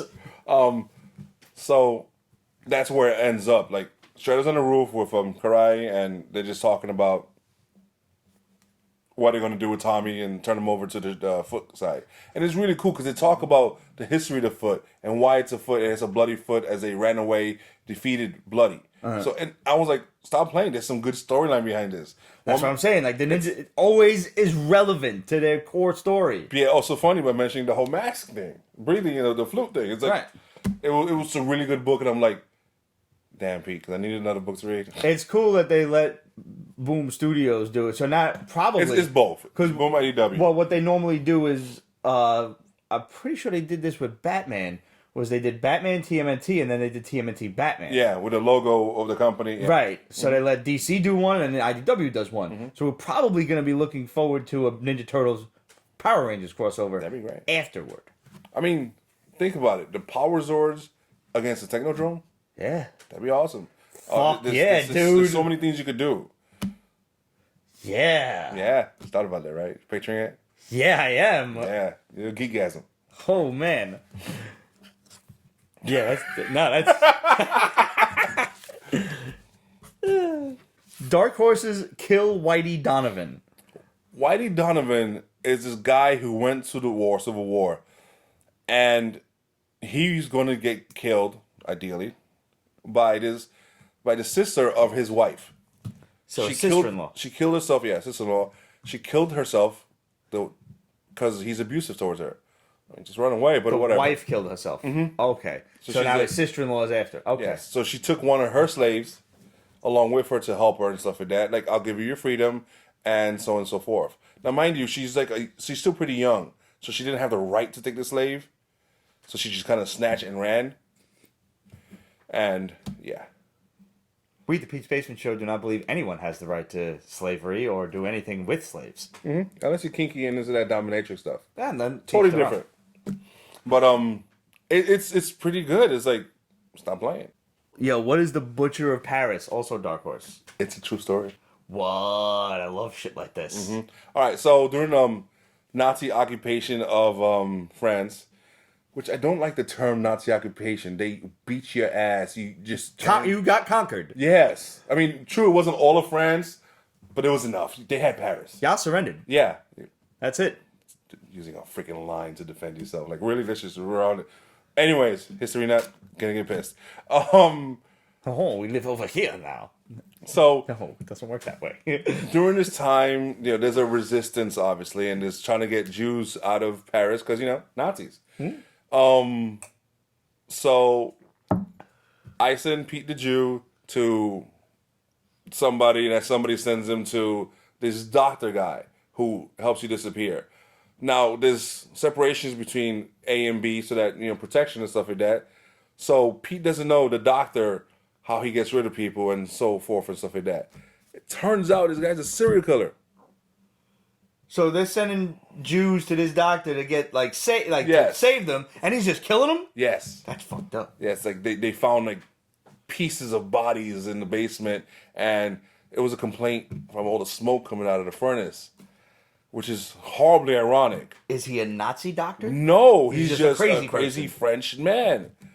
And it turns out, if you read the history stuff, he killed over 20 some odd people. Wow. Chopped them up, burned them, and used something called lime something or the other in pits in his backyard to, I guess, burn them in a different way. I mean, everybody's got to have a hobby, but damn it, man, get a plant. Yes. Yes. Fucking hell. Red wants to know if you got the future. Red Lantern wants to know if you got the Future Foundation Spider-Man. I haven't found the Future Foundation Spider-Man yet. Soon. Very soon. So yes, and when I found out this is a true story, because the person who wrote this wrote like a page or two in the back explaining it, because You never read the I never read it, but I'm like, yo, Nazis, killer French, serial killers. I'm a fan of all those. My mom watches all of them crazy shits on ID Discovery. Yes. I wonder if they've ever done an episode on this. Yeah, you could wiki him, as good as Wikipedia is, and find out more or less what it is that's going on with him. Fucking cool. Because at the same time, he's collecting money from these guys. Right. Because it's not free. And they don't follow up to find out if they're safe. They disappear, and that's that. When they went into his house and they drew it in the comic book, they found like luggage and extra, just tons of furniture. Are they sending like one person at a time to him, or do they send like multiples and he kills them all? Or is he saving a couple and just keeping one or two to kill? No, at the end of issue 1, he's on the run. They found his place. And the scene that they drew, which was awesome, was like his basement with a table, like half a leg, some stuff sticking out of the How's furnace. the artwork? Does it match? Like, is it? It's pretty good. It's pretty good. I was like, because this is like this level of art needs to be, I think. I'm not gonna say graphic, but it needs to be detailed and it can't be cartoony. No, because I don't think it would carry the cartoony. Okay. Yeah, and the fact that he's a doctor, there are clean line cuts, right? So it's not like extra detailed gore. Okay. So that helps. Dynamite, is it got a new James Bond out? Yeah. It's not good though. Most of the issue is about what's going on with some painting heist, and the lead insurance investigator, who's a female, suspecting Bond will smash. And then Bond shows up in the last 2 pages. And I'm like, all right. I mean, I'll stick to the movies. Yeah. You see the trailer? I did not actually. I know I'm going to get shit for this. You always give me shit for this. Everybody gives me shit for this. I don't like Daniel Craig as James Bond. Okay. He's too Bourne Identity. Okay, he is, but he isn't as extra. There's a more of a realistic approach to his fighting. That's why he does get his ass kicked. That's why in the second one, he's already slowing down. The third one, he really shouldn't be a Bond anymore. This one from the trailer, he's already retired, and he was dragged back into it for something or the other, some unfinished business along with the girl he was involved in for the first one, who's this really fine little blonde chick. And it shows the... This is the one where everybody made this think that the black chick is 007. Yeah. Because he retired. Yes. Right. She, in the trailer, says she's a 00 for 2 years now. They didn't say which 00 she is. Well, we know she's 007 now. Which I'm fine with. Totally fine with. Because like she's going to kick ass. But see, the thing I hope she doesn't smash him. Here's the thing. I don't want this to move forward and she's the new face of a James Bond movie. When Daniel Craig is done, I want there to be another James Bond. Oh. Like, when I think James Bond, I don't think a black woman. You want to give me a 007 movie, you give me James Bond. If you want to give me an awesome flick with a black chick basically being her version of Atomic Blonde, I'm all for that too. Mm-hmm. Just don't fucking call it James Bond. Because... What if they call it 007? I'm still not with that. Find your own fucking story to tell, as far as I'm concerned. I ain't saying that this girl is not a talented actress or anything like that, or that she can't carry her own movie. Mm-hmm. She probably could. Yeah. Don't call it James Bond. Stop fucking with what works, and then blame the populace on, for not going to see it. Mm-hmm. Like somebody did with their other female-based movie that clearly bombed the fuck out of its release. And then the director turns around and says, well, it's because men won't go see a female-based movie. Yeah, fucking Elizabeth Banks. Which I'm such a fan of hers. And the I fact love that her. She spewed that nonsense. Like, kind of makes me want to fucking dap her on the forehead with my 3 fingers. Yeah. Like, 3 women who we don't really know, Kristen Stewart, and 2 women we don't really know. Who are hotter than Kristen Stewart. Fucking, she's not... Who cares? Like, here's the thing. Here's the fucking thing. I'm akinning this to Ghostbusters. Okay? Follow me on this. Now, Elizabeth Banks turns around and says, oh, well, that's because men won't go see a movie about a strong woman who, a heroic woman. Captain Marvel, Atomic Blonde, Wonder Woman, fucking Aliens? Come on. It's whole not franchise there, but it's not like we're not cool with going to see a strong woman kicking ass. I'm all for it. The last Charlie's Angels movies didn't do that well, and that was Cameron fucking Diaz, Lucy Liu, and Drew Barrymore. We grew up with them. We love them, and they still didn't do that good. So now you're taking a tired ass old franchise, putting in some women we barely know, and here's the fucking kicker. This is why I akin it to Ghostbusters. You're not connecting it to the universe we know. At the very least, why not have the remaining Charlie's Angels, which is everyone except Farrah Fawcett, be in the movie? Make it their daughters, their nieces, something. You can't have Farrah Fawcett in the movie. She's dead. No, like an image. Oh, yeah. Yeah. Something. Stanley or her. Yeah, absolutely. Yeah. Like, you can't have her in it. We have a whole bigger problem if she's in the movie. Red Lantern says who asked for Charlie's Angels remake. Nobody did ask for it. Nobody asked for it. Yeah. So don't blame us for not going to see it. Make a relevant movie. No, it's not a comic book movie. No, we don't only go see comic book movies. We're all for it. Atomic Blonde, was that a comic book? Am I about to say, like, Atomic Blonde's not a comic book, but somebody's going to prove me wrong? I don't know. Okay, I'm not going to say actually, that. I forgot what station is on Stumptown with, what's her name? Yeah, with Kobe Smulders. Yeah, that's a comic book. That is a comic book. Yes. I'm trying to say, like, there can be women, strong women kicking ass movies that are not based on comic books. Because her argument, when faced with Wonder Woman, Captain Marvel, etc., was that's a comic book fan base, so men are already gravitating toward it. Which is ridiculous. Which proves the point that men have been supporting action from women. Precisely. So I don't know if Atomic Blonde is a comic book or not. Somebody in Pete's Basement Land probably does know. Was Red Sonja first a comic or? I believe so, yeah. She appeared in Conan issue 17 or 18. Okay. But, like, we're all... This is the age of nostalgia. All we're doing is rehashing old-ass shit. Mm-hmm. So when you do that, you just gotta do it right. If you're going to make a Charlie's Angels movie, put the other angels in it.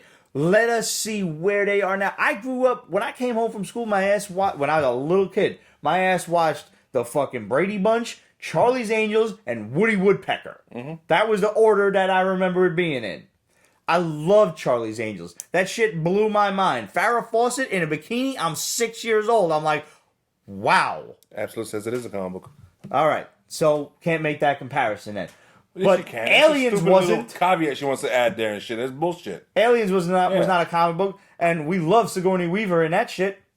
And I'm sure there's myriad other strong female movies out there that I just cannot think of right now. I admit that the action hero genre is very male dominated, but that does not in any way mean that we are only amenable to male movies. I would like to see a Charlie's Angel that isn't campy. Like a serious, almost like a Bourne Identity / James Bond type of shit? Yeah. That's interesting. Yeah. Like, think of it like Charlie's Angels meets Atomic Blonde. Yeah. And, like, they're taking on the sex trade industry. Oh. Because that is a serious industry. It's serious, you know what I'm saying? And that'd be awesome. It'll bring attention to something that needs to be brought attention to. And it'll be based on reality. The grittiness of it. And for the record, Epstein didn't kill himself. Yeah, that too. I mean, I saw an opportunity. Yeah. And it's just, do that. But they were always campy. Yes. And, like, I wasn't a fan of the ones with Drew Barrymore and whatnot. Cause I watched the first one. That was it. I didn't find any of them hot enough to carry it. Because the original Charlie's Angels were just... smoking. They were, like, gorgeous women that kicked ass. And that's all I remember of it, to be honest. So the this one remember of it. Campy and, like, I remember, what's her name? The skinny blonde. Cameron Diaz. Yeah. Like, she's in her underwear, she was like shaking her ass. You have no ass. Well, My elbow has more meat than your ass. It's true. Stop. She was fresh off of the Something About Mary craze, so everybody loved her. I like her now when she did Bad Teacher. I didn't see that movie. Oh, she's such a bitch. Yeah? You love it. All right. But no campiness. Yeah, so that's... We kind of went off on a tangent there, but it happens. We went from James Bond to spy movie, so it was a and the same relevant TV tangent. media. Yeah, that's okay. Relevant tangent. And we also covered the James Bond trailer, which I did not see. So there we go. While we're at it, and speaking of strong female movies and spies and stuff, Black Widow trailer looks fucking good. All right. Yo, I really think it looks good. One thing. Red Lantern wants to know, does a Bagman Spider-Man have the kick me sign in the back? Oh, you know what? I don't know, bro. I'm gonna have to. You know what? I can open the box. Absolute says it's based off the Coldest City comic book. Coldest City. I love Absolute. She's really good at that. And she says Sabrina Part 3. He doesn't, man. He should have the kick me sign, or they should do a special edition with the kick me sign. So then you have to buy it again. I would have to buy it again. Yes. Sabrina Season 3, Part 3 will hit Netflix on January 24th, if anybody still watches that. That is more than what it is for me. It's too much on the... Devil stuff? Yeah. I understand. It's heavy-handed with it. It is. It's good.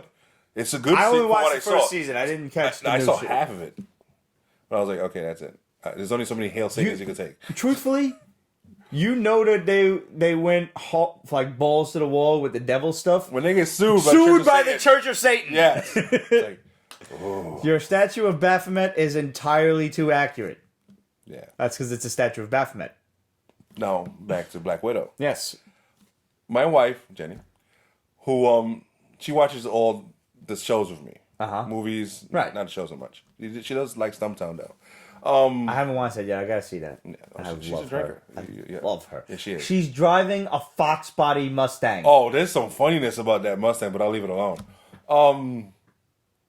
I had a Fox body Mustang back in my day. She sees the trailer with me, and she's like, "Ooh," and she's like, "Okay, I like this," and she was happy, and then she gets pissed off because.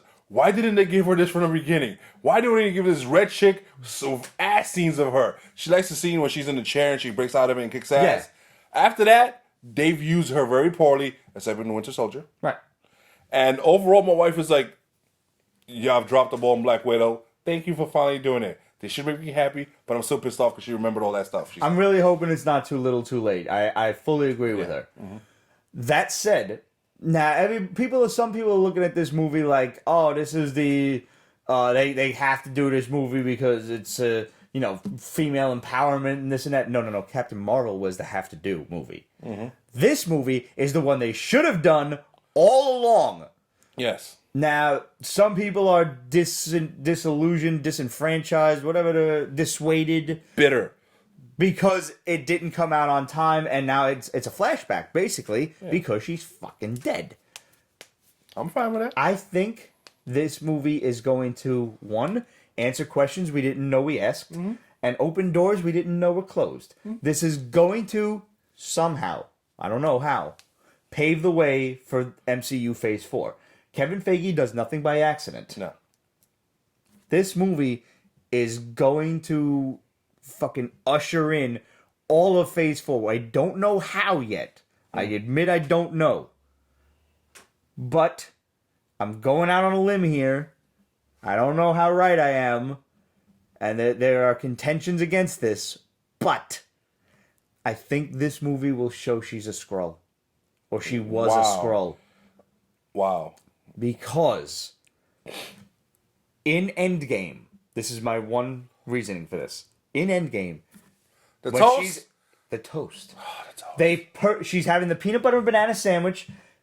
I don't care if you're having a sandwich. That's fine. But the camera purposefully zooms in on her diagonal cut.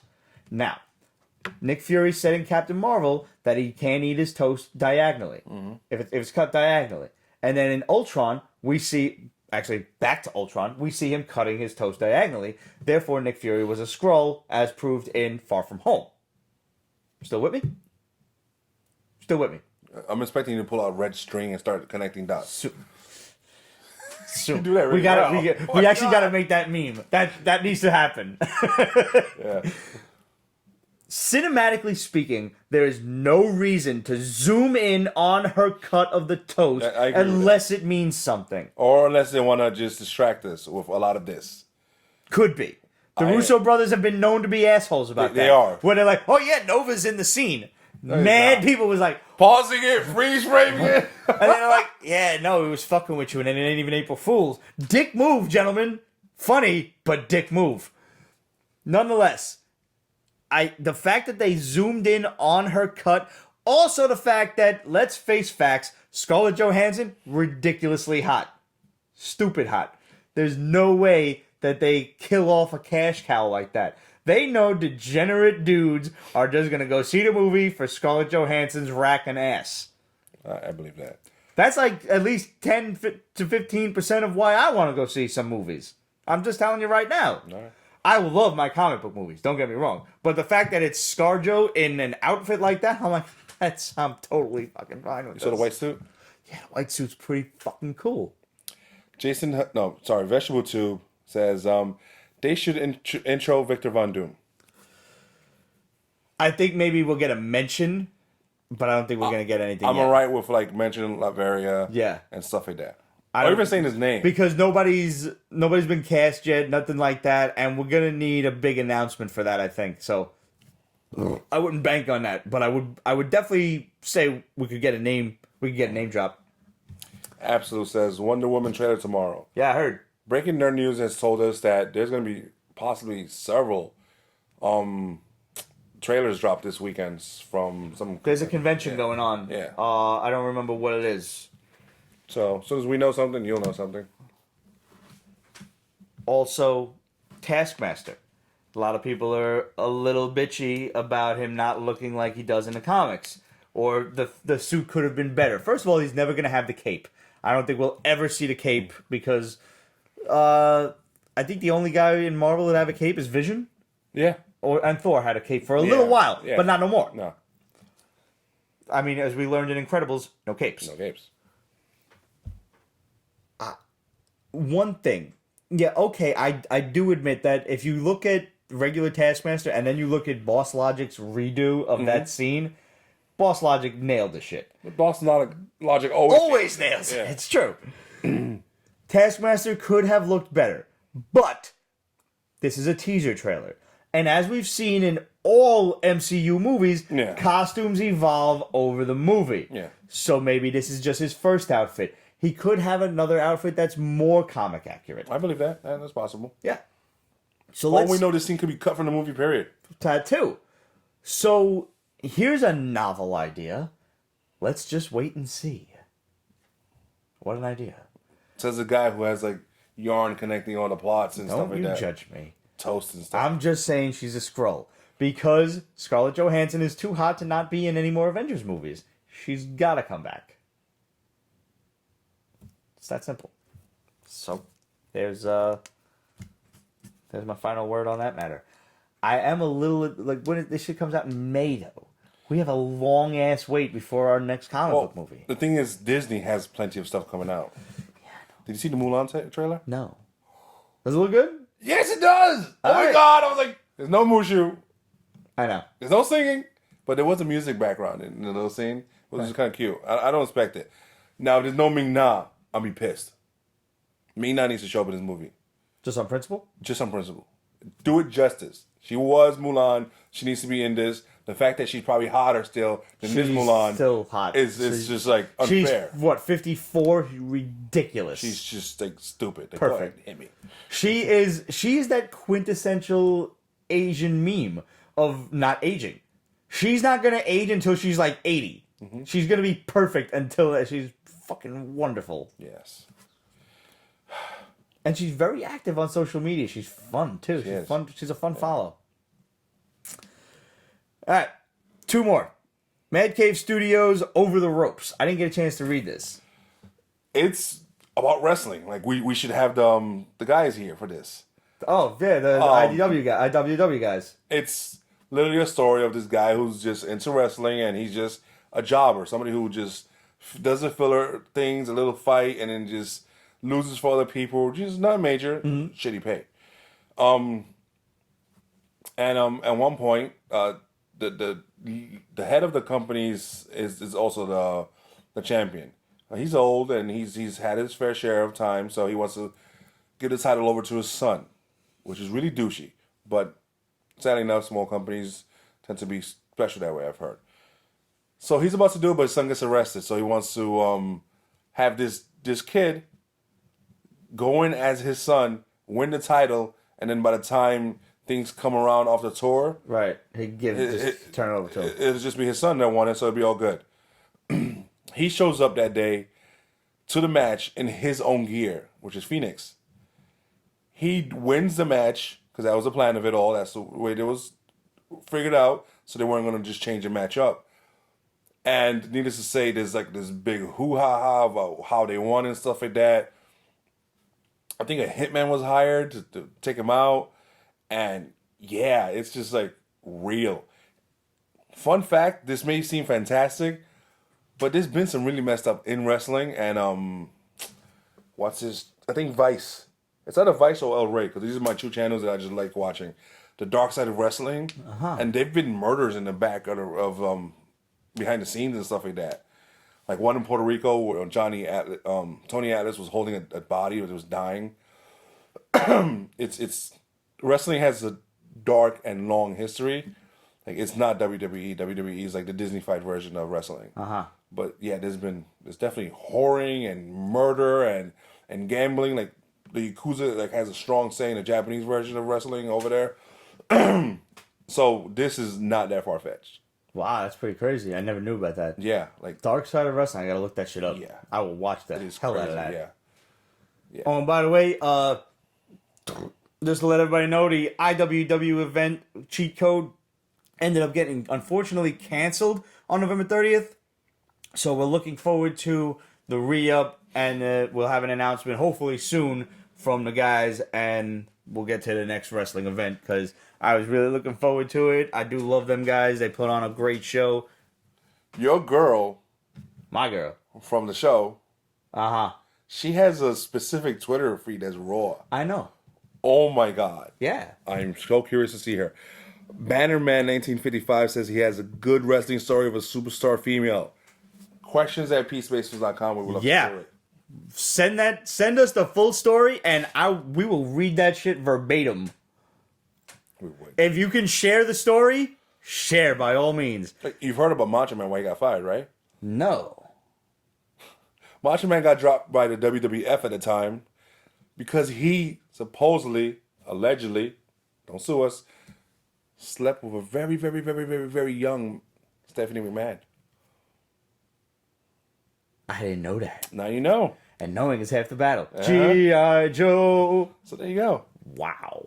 Oh, too long to type. Damn it! Damn it! What if you record a video and send it? I'm just saying. I understand that whole too long to type shit. I just like fucking snap that shit. Yeah. Last but not least, Jonathan Luna 2000XX. Now, mind you, when I saw this title, do you know what the first thing I thought of was? What? Mega Man. Yes! Mega Man always takes place in 2000XX. That's cute. Yep. So what was this about? You got your call in on, Bannerman says. We've always wanted to do some shit like that. Mm-hmm. We've never managed to figure out how. Potentially, since we have the new camera on its way, that we got the Mevo. So this thing is going to, ideally, if it works as advertised, it's going to be one camera that's going to record and stream to all of our social medias simultaneously. So, that said, if this works, we will have our phones back. And if that's the case, we could have a Skype call-in right then and there. Mm-hmm.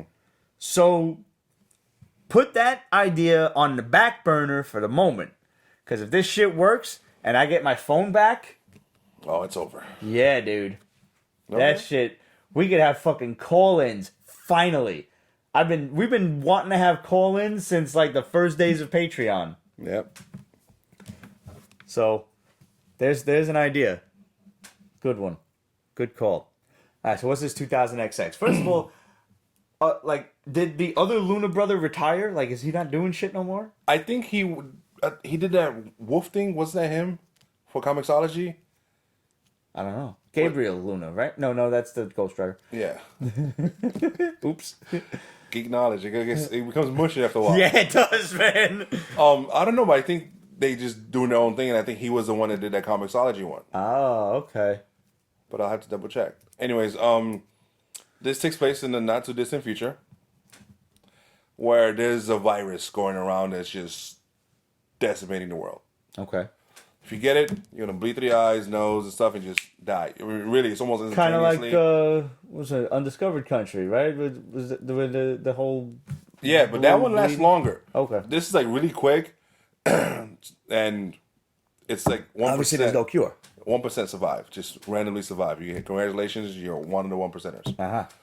And it leaves you with a little something extra, some kind of power. Uh-huh. So there's one chick who's going to work, and she's about to do the interview for this job that's offered to her, and she's always wanted to do it, and that's great. So she gets to the lobby, and her friend's there, like, hey, how you doing? The bloody eyes. She drops. They take her to the hospital. They look at her, look down at her, and like, yeah, no, she's gonna die in a couple of days. A couple of days later, congratulations, you're 1%. You are now called something, Sims or some kind of name referring to them. And you have 30 days to register because now you have some kind of power.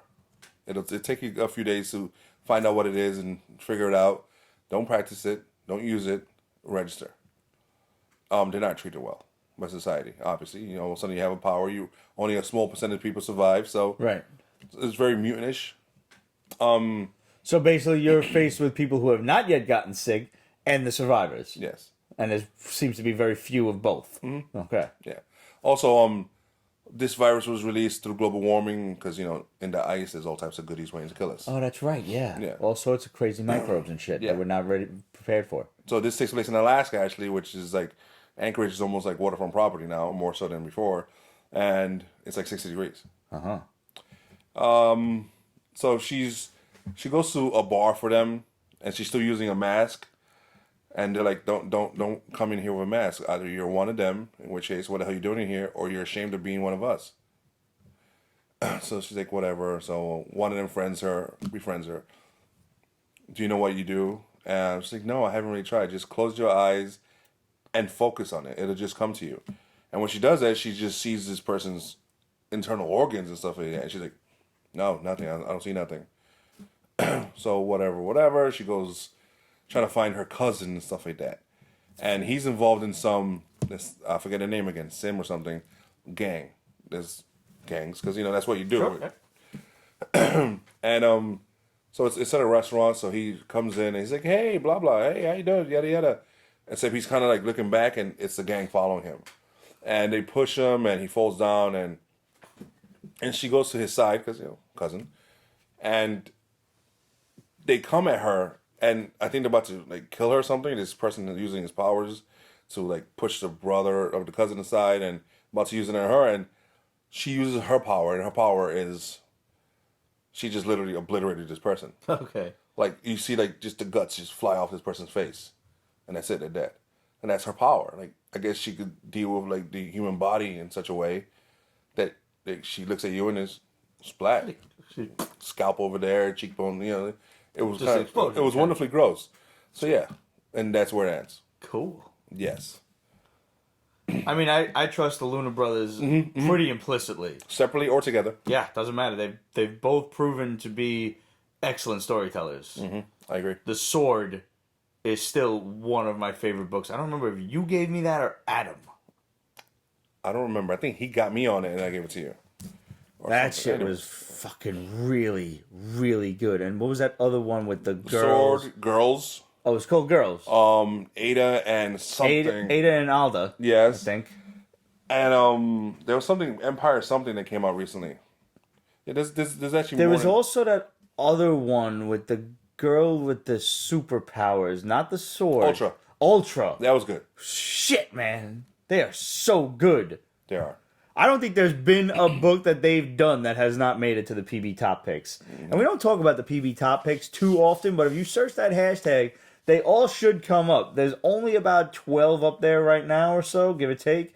But it's all of the books that we so highly recommend to you that we had to make a post for on Instagram and social media. These are the books that we all like. You can't possibly go wrong with reading. They will never be a waste of your time. They're awesome beyond words. Big man plans. Still, holy fuck. Yes. What if the Punisher was a little person? That's it. It's just fucking wow. Still thinking back to that. Johnny the Homicidal Maniac. So good. So yeah. You've never read Johnny? Never. You need to. It's hilarious, dude. I think you'd like it. I really do. Now I get to bust your chops about something. We have one more. I completely forgot about Thor the Worthy. What drew me to this was Simonson. Uh-huh. Yeah, it was like, oh, Simonson returns to Thor to give a tale. It's 3 different tales. One of them is by him. Oh. So is it a one-shot? Yeah, it is. Okay. It's a better way Bill story, too. Oh. It was cute. It was nice. It's Simonson showing his Norse mythology, kick-assness. And that's it. Okay. One was a Thunderstrike book. Oh, wow. Story, yeah. And So we got Thunderstrike, Better Ray, and Thor? I think the last one was Thor. I think. I'm not 100% sure. I wasn't really happy about that. Huh. So this is like... It was almost like a love letter to the fans, but not, like, kind of fell short? Yes, especially since the regular Thor stuff is still dealing with future Thor and all this other storyline, which is just like not doing it for me. Oh, well. I have to show this off. My boy Ramon, different Ramon, from work, went to Japan recently, and he brought me back Godzilla toilet paper. I'm going to bring this over and show you guys. Because this is so awesome. I can never open it or use it. It's literally Godzilla brand toilet paper that he got at the Godzilla store. It's a Godzilla store? Yeah, apparently there's a Godzilla store in Tokyo. Peace Basement needs to hit Japan. Yeah. We would... I don't even know how we would deal with Japan, man. It's probably crazy over there. No, it is. It is. So thanks, Ramon, for that. That was an odd and awesome gift. And that about does it for us. Thanks for tuning in. Questions at Pete'sBasement.com, Instagram, Facebook, Twitter, all at Pete's Basement, Facebook.com/Pete's Basement. Yeah, that was it. Etc., etc. Yes. So as I get to the shirts, Oh, okay. I know. I haven't gotten to the shirts yet. Just checking. Interrupting ass motherfucker. So anyway, thank you to all of our patrons, which I think come season 13, still sounds so cool to say. I'm going to start listing the patrons in the YouTube description as well. Ooh. That's just an extra added thanks. That's cool. And I did manage to get all of the Patreon gifts out. I got one more to send out because one dude had a different address. But other than that, everybody should have their Patreon presence at this point. Mm-hmm. So good on yous. And I owe a few of you guys some digital comics from Comixology and whatnot, so I can send you those. I will be sending them via email, probably by month's end, just to make sure that I got everything. I'm just trying to kind of getting everything umbrellaed underneath, one, just getting everything in one fell swoop, organizing and whatnot. Remember, subscribe to The Haul. That is finding out what me and Ramon are picking up in comics each week. Also, it's a really awesome newsletter that Steffi just puts together, and it looks really great. Yeah. There's always a cool picture, and there's always just like basement news and stuff. Really proud of that. Really, really happy with where that has evolved. Yeah. Last but not least, Pete's Basement and Breaking Nerd News t-shirts make great Christmas gifts. Represent.com/store/Pete's Basement. Get yourself a Pete's Basement t-shirt or Breaking Nerd News t-shirt. We've got hoodies. We're going to have heavyweight hoodies for the dead of winter very soon. We also have the Rick Sellis t-shirt. We've got charity t-shirts. And now we also have, courtesy of our boy Cheeseburger, we have Zen Rockstar t-shirts. There's about 5 new shirts up on the Pete's Basement store. So go and check those out and pick yourself up one. And as always, if you wear one, send us a photo of yourself in the shirt so we can pop you up here. I am working on a really awesome just slideshow of people who have sent us photos of their shirts, and you can look forward to that at the start of season 13. And then it will be a permanent fixture in the Pete's Basement show as just our way of saying thanks for rocking the shirts and thanks for the free advertising. It's that simple. Working on a lot of cool new stuff for the next season. Upgrading the cameras. We got hopefully some new t-shirts and stuff coming.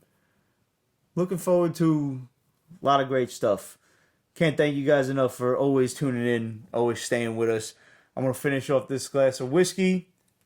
See yous next week. We hopefully should have the entire basement crew here. Yes, we should. Be afraid. And then remember, all of the contests get answered, all the questions are answered, and all the winners are drawn on December 19th. So we will see you then. Make sure you tune in to that. Remember, just a quick rundown again. You can win the He-Man and the Masters of the Universe, the Battle Cats, Woven Heart, DV9, Undiscovered Country, and the George R.R. Martin signed novel. We will also have the Cap Santiago 2020 calendars. Remember when Cap was on the show and the Kickstarter finished? It did get funded. So nice. we're going to have some calendars. Hopefully I get those by next week, and we can give those away to some lucky winners as well. See y'all on the 12th. I promise the 12th. We'll not be working late next week. That's my final word on that. Salud.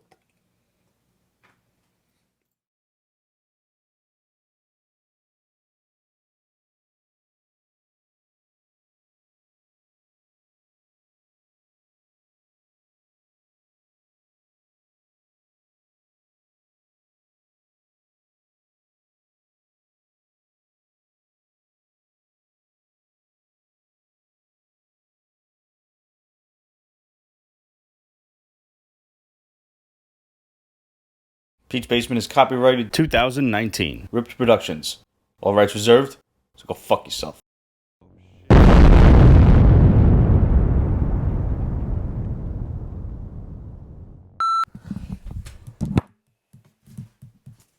Don't do that. It's very... I'm gonna...